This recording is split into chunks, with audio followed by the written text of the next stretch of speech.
Kids, happy Sunday. Semua udah siap untuk memuji nama Tuhan ya? Oke, kalau gitu kita langsung berdoa yuk. Tuhan mau ucap syukur buat hari ini, hari yang luar biasa indah. Saat ini kami mau bawa pujian yang terbaik hanya untuk kemuliaan nama-Mu. In Jesus name, haleluya. Amin. Yang siap-siap tepuk tangan, come on. Oke, nyanyi sama-sama ya, ikutin gerakannya. On now, let's open up the book. Masih ingat lagunya? Nyanyi yang keras ya. On now, and take a good long look. Bagus. And see, God has given us all we need to be free. Come on. It's about you, it's about me, it's about the truth that set us free. It's about L-O-V-E, love from the Father up above. Good. It's about hope, it's about life, it's about love of Jesus Christ. It's about everlasting, never failing love. Keren, dari awal. But now, let's open up the room. Come on. But now, and take a good long look and see, God has given us all we need. Come on, to be free. Tunjuk kanan kirinya. It's about you, it's about me, it's about the truth that set us free. It's about, wow, good, from the Father up above. Loncat. It's about hope, it's about life, it's about the love of Jesus Christ. It's about everlasting, never failing love. Tunjuk orang lain lagi. It's about you, it's about me, it's about truth that set us free. It's about from the Father up above. It's about hope, it's about life, it's about love of Jesus Christ. It's about everlasting, never failing love. Terakhir. It's about you, it's about me, it's about the truth that set us free. It's about L-O-V-E, love from the Father up above. It's about hope, it's about life, it's about love of Jesus Christ. It's about everlasting, never failing love. It's about everlasting, never failing love. One more time. It's about never failing, ever faithful, never ending love. Great job. Tepuk tangan buat Tuhan Yesus. Sorakan yes. Woo. Wah, keren banget adik-adik. Yuk sekarang kakakmu ajak kalian, kita sama-sama mau belajar menyenangkan hati Tuhan. Gimana? Lewat perbuatan kita, lewat perkataan kita, pujian dan penyembahan buat Tuhan. Kenapa? Karena Tuhan adalah Tuhan yang layak kita sembah. Dia Tuhan yang layak kita agungkan. Yuk adik-adik yang mau sama-sama belajar, kita mau nyanyi lagu ini ya.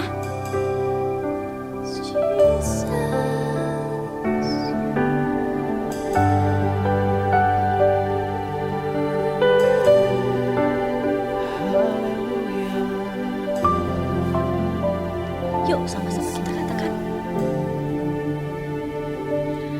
Menyenangkanmu, senangkanmu, hanya itu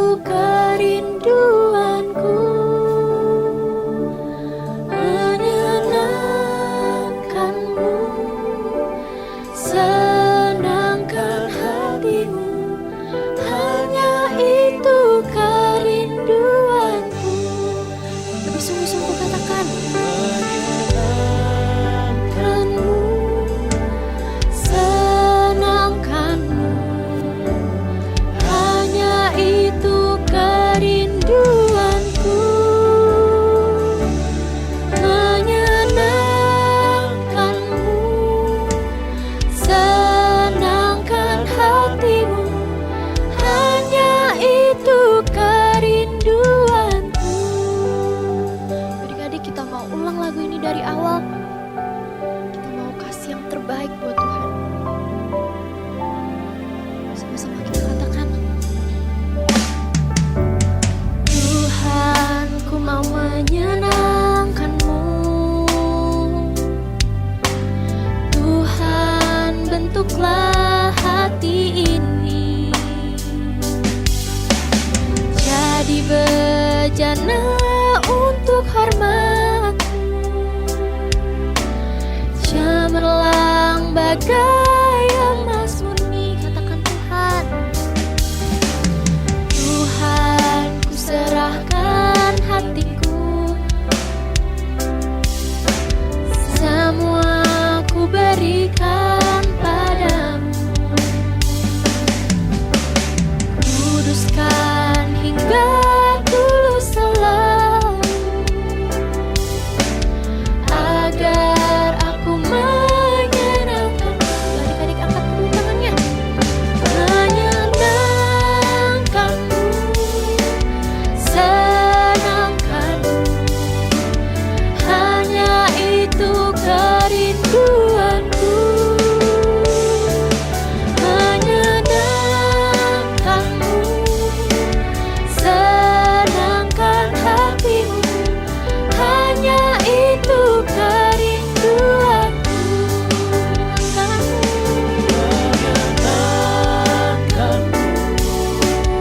Senangkan-Mu, hanya itu kerinduanku.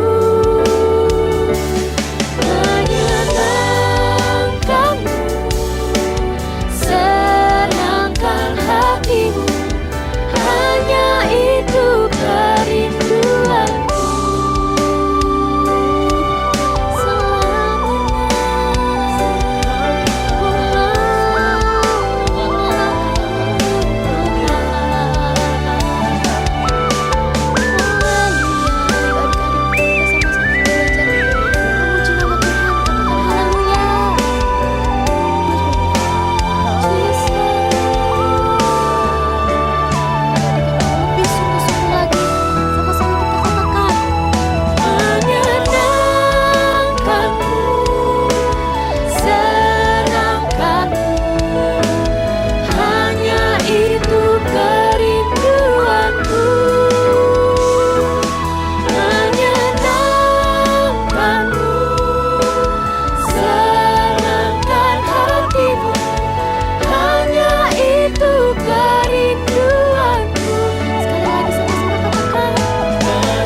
kasih ya Bapa, sebentar kami mendengarkan isi firman-Mu, biarlah isi firman-Mu bisa menjadi rema dalam kehidupan kami.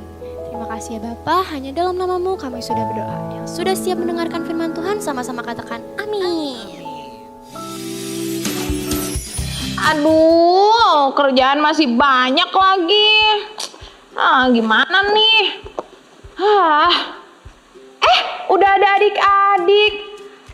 Ntar simpen dulu ya. Hai adik-adik. Aduh maaf ya, tadi kakak lagi sibuk nih siapin bahan aktivitas buat adik-adik. Dari kemarin kakak menunda waktu buat mengerjakannya. Jadi aja sekarang menumpuk seperti ini. Nah adik-adik jangan kayak Kak Kesi ya yang selalu menunda-nunda pekerjaan. Oh iya, ternyata di Alkitab ada loh cerita tentang seseorang yang menggunakan waktu sebaik-baiknya sejak masih muda. Kira-kira siapa ya? Ya, bapak ini hidupnya benar-benar mengandalkan Tuhan. Dari ia masih muda sampai tua, apapun yang terjadi, ia tetap mengandalkan Tuhan. Kira-kira siapa ya? Penasaran? Yuk adik-adik duduk yang manis dan kita siap mendengarkan cerita firman Tuhan hari ini. Saat Kaleb berumur 40 tahun bersama dengan 11 pengintai lainnya, ia disuruh Musa dari Kades Barnea untuk mengintai tanah Kanaan.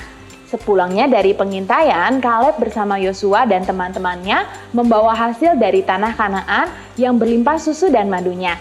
Dan yang dibawa Kaleb adalah anggur yang besar. Tetapi 10 pengintai itu menceritakan hal yang negatif, bahwa penduduk Kanaan terdiri dari orang-orang raksasa yang bisa menelan bangsa Israel dengan sekejap. Bangsa Israel menjadi ciut nyalinya dan mulai ketakutan. Mereka mulai bersungut-sungut dan menyalahkan Musa. Lalu Kaleb berusaha menenangkan bangsa Israel. Tapi hasilnya mereka malah marah dan melempari Kaleb dengan batu. Nah adik-adik, dulu sebelum mereka sampai di tanah Kanaan, bangsa Israel tidak mengalami kekurangan, baik makanan, minuman, keadaan cuaca karena pada siang hari saat mereka berjalan di padang gurun, mereka dilindungi oleh tiang awan, sehingga mereka tidak kepanasan. Dan malam hari mereka diberi tiang api, sehingga mereka tidak kedinginan. Dan semua kebaikan yang Tuhan berikan itu mereka lupakan. Sehingga ketika bangsa Israel menghadapi masalah di dekat tanah perjanjian, mereka menjadi marah kepada Musa. Sehingga mereka tidak dapat masuk ke tanah Kanaan, kecuali Kaleb dan Yosua. Ketika Kaleb berumur 85 tahun, ia mengatakan kepada Yosua bahwa kekuatannya masih sama seperti 45 tahun yang lalu. Ia juga menceritakan kembali betapa baiknya Tuhan memelihara hidupnya sampai mereka tiba di tanah Kanaan. Kemudian Kaleb yang sudah tua berbicara kepada Yosua yang sudah tua untuk meminta Hebron sebagai milik pusakanya. Untuk merebut Hebron, Kaleb mengusir 3 orang raksasa keturunan Enak, yaitu Sesai, Ahiman, dan Talmai. Kaleb berbicara kepada pasukannya untuk merebut Kiryat Sefer, dan siapa yang dapat merebutnya, ia akan dinikahkan dengan anak perempuannya yang bernama Aksa. Akhirnya, Otniel anak Kenaz saudara Kaleb yang berhasil merebut Kiryat Sefer. Lalu Kaleb memberikan Aksa anaknya untuk menjadi istri Otniel. Kemudian Aksa disuruh suaminya untuk meminta ladang kepada ayahnya yang ada mata airnya sebagai hadiah pernikahannya. Nah adik-adik, ada pepatah yang mengatakan waktu adalah uang. Artinya waktu sangat berharga. Tapi waktu yang Tuhan berikan bukan hanya untuk mencari uang loh. Adik-adik ingat ketika pandemi kita tidak bisa sekolah. Bahkan untuk pergi ke suatu tempat pun susah karena di mana-mana di lockdown. Kita tidak bisa kemana-mana, bosan kan? Ya, bangsa Israel juga merasa bosan lama di padang gurun. Mereka bersungut-sungut karena beratnya perjalanan di padang gurun. Bangsa Israel yang memulai perjalanan dari Mesir sampai di tanah Kanaan, tapi hanya Yosua dan Kaleb. Yang lain bahkan Musa sudah meninggal sebelum sampai di tanah Kanaan. Karena itu Kaleb tidak mau menyia-nyiakan waktu. Sampai di Kanaan, di tanah perjanjian, Kaleb minta tanah Hebron kepada Yosua. Kaleb tidak seperti bangsa Israel yang bermalas-malasan. Dikatakan di Yosua 5 ayat 12. Lalu berhentilah mana itu. Pada keesokan harinya setelah mereka makan hasil negeri itu, jadi orang Israel tidak beroleh mana lagi. Tetapi dalam tahun itu mereka makan yang dihasilkan tanah Kanaan. Maksudnya apa ya?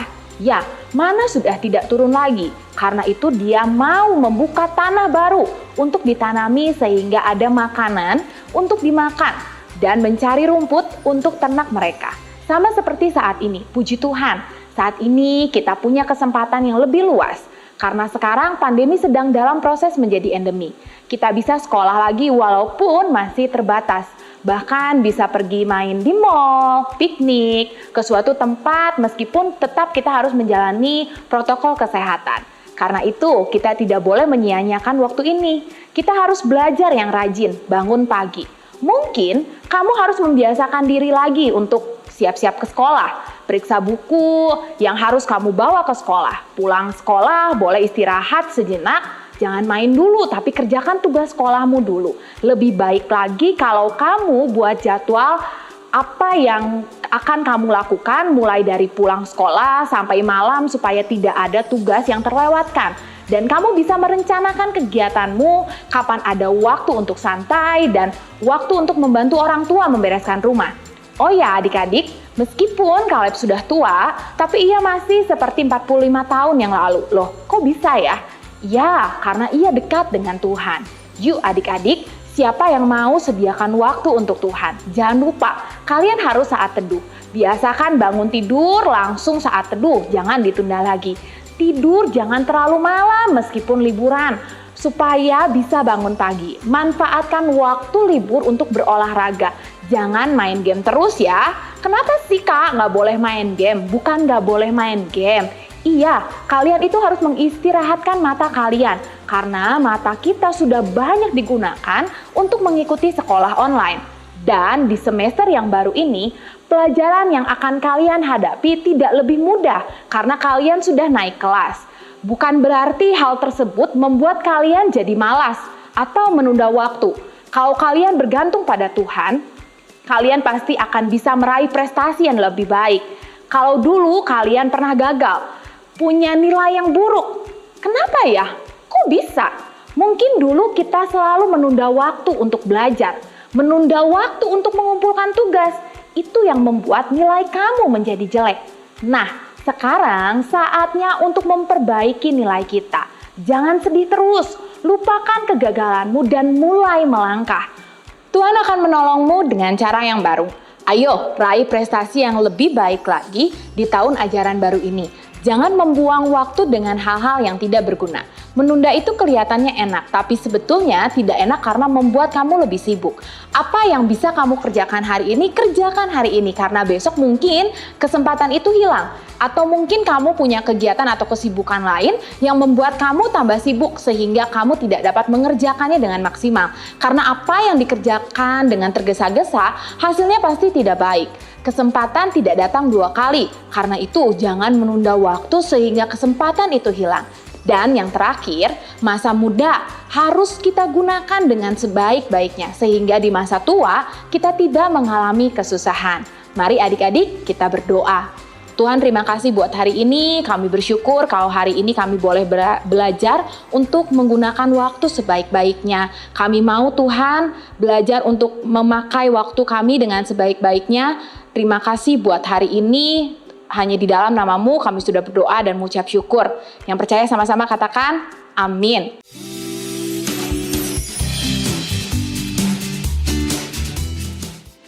Efesus 5 ayat 16. Dan pergunakanlah waktu yang ada karena hari-hari ini adalah jahat.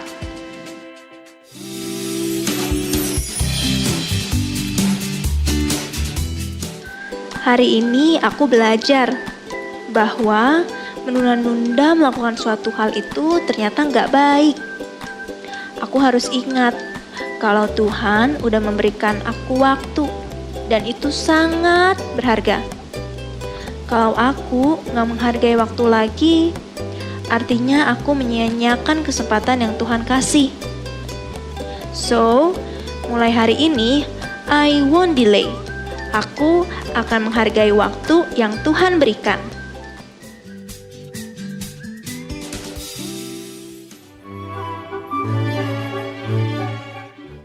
Shalom parents, musim kehidupan terus berubah. Di bulan Juli ini anak-anak akan mulai mengikuti pembelajaran tatap muka dengan porsi yang lebih banyak setelah 2 tahun lebih belajar secara online.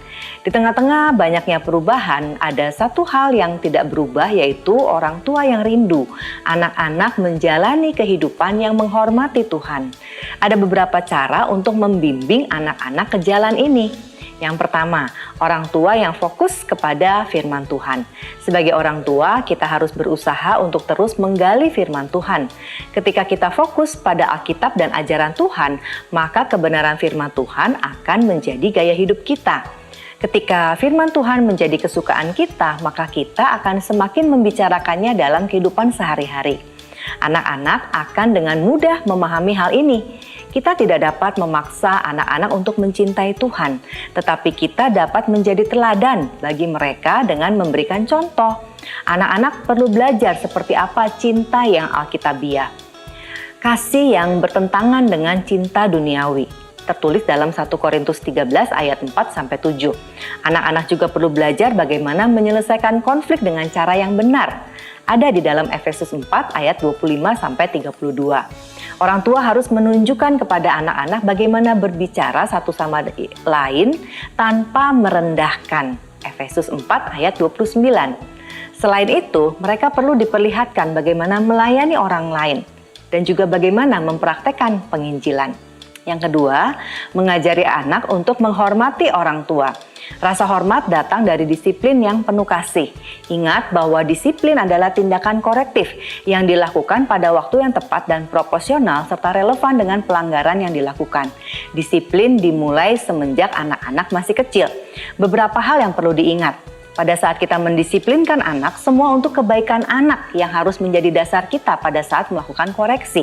Hindari proses koreksi yang berdasarkan keegoisan atau kemarahan orang tua. Orang tua yang melampiaskan kemarahan dengan memukul anak-anak tidak akan menghasilkan apa-apa. Yang tepat adalah menunjukkan di mana letak kesalahan anak. Apa yang kita harapkan dari anak dan bimbinglah anak untuk memperbaiki. Pada saat disiplin juga kita harus membedakan antara ketidakdewasaan dan pembangkangan. Proses disiplin antara anak 2 tahun tentunya berbeda dengan anak usia 8 tahun. Seorang anak berusia 2 tahun masih dalam tahap melatih fungsi-fungsi motoriknya. Apabila mereka melakukan kesalahan bukan berarti mereka membangkang atau menentang otoritas orang tuanya. Poin lainnya, bagaimana kita mengarahkan anak-anak ke jalan yang benar. Poin yang ketiga adalah orang tua menghormati anaknya. Setiap anak adalah pribadi yang unik dan harus diperlakukan menurut keunikannya. Anak-anak bukanlah milik kita. Mereka adalah milik Allah yang secara unik menciptakan mereka untuk tujuannya. Mazmur 139 menyebutkan tentang hal ini. Tugas kita adalah melatih mereka menjadi hamba Tuhan. Begitu banyak orang tua Kristen mencoba memaksa anak-anak mereka untuk berprestasi, sehingga anak-anak akan membuat orang tua terlihat baik, atau agar orang tua dapat membanggakan anak-anaknya. Memang benar, kita harus menanamkan nilai kerja keras kepada anak-anak untuk mengerjakan segala sesuatu seperti untuk Tuhan. Kolose 3 ayat 23. Tetapi biarkan mereka menjadi diri mereka sendiri. Parents, tidak ada orang tua yang sempurna. Tetapi jika kita berdoa untuk anak-anak setiap hari, memimpin dengan memberikan contoh dan menunjukkan kasih Tuhan, kita berada di jalur yang tepat untuk menjadi orang tua terbaik yang kita bisa. Parents, jangan menunda-nunda untuk melakukan hal yang kita bisa ini. Do it now. Tuhan Yesus memberkati.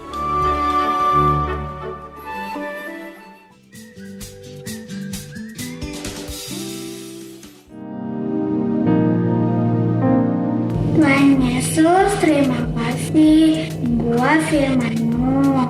Aku tidak akan berlambat, tapi jadi anak yang rajin dan semangat. Berkati aku ya Tuhan. Tuhan Yesus berkati Opa Niko dan kami semua. Berikan kemampuan terus semangat bersaksi tentang Engkau agar bangsa-bangsa diselamatkan. Mari siapkan hati untuk menerima berkat Tuhan. Demikianlah firman Tuhan. Tuhan memberkati dan melindungi engkau. Tuhan menyinari engkau dengan wajahnya dan memberikan engkau kasih karunia. Tuhan mengarahkan wajahnya kepadamu dan memberikan damai sejahtera. Terimalah semua berkat yang terbaik ini hanya di dalam nama Tuhan Yesus Kristus. Amin.